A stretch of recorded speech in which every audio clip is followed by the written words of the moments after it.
क्या आपको पता है डॉक्टर की डिग्री का ज्ञान? नहीं पता है तो आपके लिए है ये अज्ञान। और अगर है ये आपके लिए अज्ञान तो होंगे इससे सिर्फ आप ही परेशान। और होंगे परेशान तो चिल्लाएंगे डॉक्टर है बेईमान। और डॉक्टर ना निकलेगा बेईमान और ना निकलेगा इससे कोई भी समाधान। तो इसलिए पहले देख लो डिग्री का ज्ञान।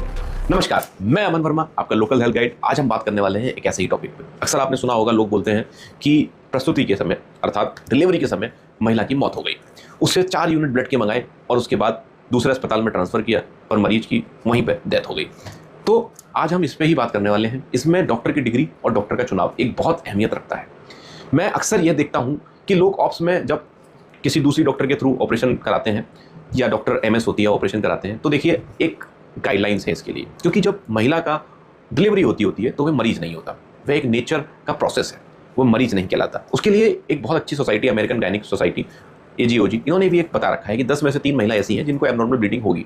वहीं पर डॉक्टर का सबसे बड़ा रोल होता है, क्योंकि 10 में से 4 का तो बिल्कुल नॉर्मल होता है, जिसमें किसी भी प्रकार की कोई आवश्यकता बहुत ज़्यादा रहती नहीं है। उनको आप घर में भी उनका डिलीवरी करा सकते हैं, जैसे लोग पहले भी दाई वगैरह से कराते थे। लेकिन बात यहाँ है उन 3 महिलाओं की जहां पर एबनॉर्मल ब्लीडिंग होती है। तो देखिए, यह एक सबसे बड़ा मुद्दा उस समय भी बन जाता है जब आपको डॉक्टर की डिग्री का ज्ञान हो या आप पे डॉक्टर का विश्वास हो। होता क्या है, कुछ डॉक्टर्स जो फर्जी होते हैं, जो अभी मैंने दिखाया कि जो GNM है और लिख रहे हैं महिला रोग विशेषज्ञ और ऑपरेशन भी कर देते ही होंगे, वैसे डॉक्टरों के अगर आप साये में पड़ जाते हो तब वह आपका केस को बिगाड़ देता है। फिर आपका डॉक्टर का जो झुकाव होता है वो अच्छी डिग्री का होने के बावजूद भी गलत समय के होने की वजह से बेकार हो जाता है। तो मैं आज ऐसे ही एक टॉपिक पर डिस्कस करने वाला हूँ और आप भी इससे थोड़े सतर्क होइएगा।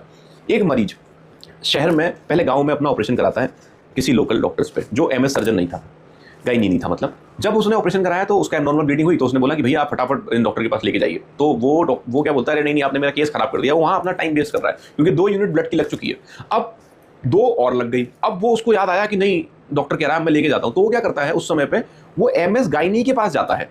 डॉक्टर बोल रही है भाई इंटेंसिव केयर के पास लेके जाओ, इस अस्पताल में लेके जाओ, पर वो नहीं, वो कहता है नहीं दूसरी गायनी अच्छी है क्योंकि इन्होंने मेरा केस बिगाड़ दिया है। वो दूसरी गायनी के पास जाता है। जब तक वो दूसरी गायनी के पास जाता है वो गायनी समझदार होती है, वो कहती है नहीं आप इस हॉस्पिटल में जाइए, वहाँ ICU में भर्ती होंगे। लेकिन मरीज इसी बीच में इतनी देरी कर देता है कि उस महिला की मौत हो जाती है।